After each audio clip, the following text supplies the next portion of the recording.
এবং উপর্যুপরি সপ্তাহে একবার ভিডিওতে যেন লায়লা জাসমিন কথা বলতে পারে, আমরাও থাকবো। বাবা মা 3 মেয়েকে নিয়ে টানা 3 বছর লড়াইয়ের পর অবশেষে জিতে গেল বাবা ইমরান শরীফ, হেরে গেল জাপানি মা।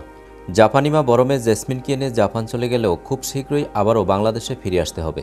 যত সময় বাংলাদেশে আসতে না পারবে ঠিক তত সময় 2 মেয়েকে ভিডিও কলে কথা বলার জন্য সহযোগিতা করতে হবে।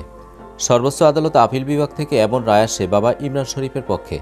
আদালত থেকে আরও জানানো হয় 2 মেয়ের ভিডিও কলে কথা বলা সব কিছুই বাবা মায়ের মধ্যে গোপন রাখতে হবে। কোনোভাবেই সামাজিক যোগাযোগ মাধ্যম ফেসবুকে আপলোড দেওয়া যাবে না।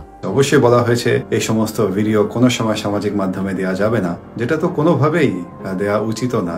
এবং আমি আমার কন্যাদের ব্যক্তিগত আলাপ, পারিবারিক এই সমস্ত তো কোনো সময় আমি ভিডিওতে দেইনি এবং কখনো দেবো না।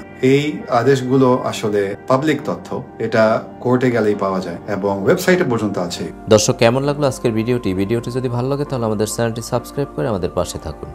ধন্যবাদ।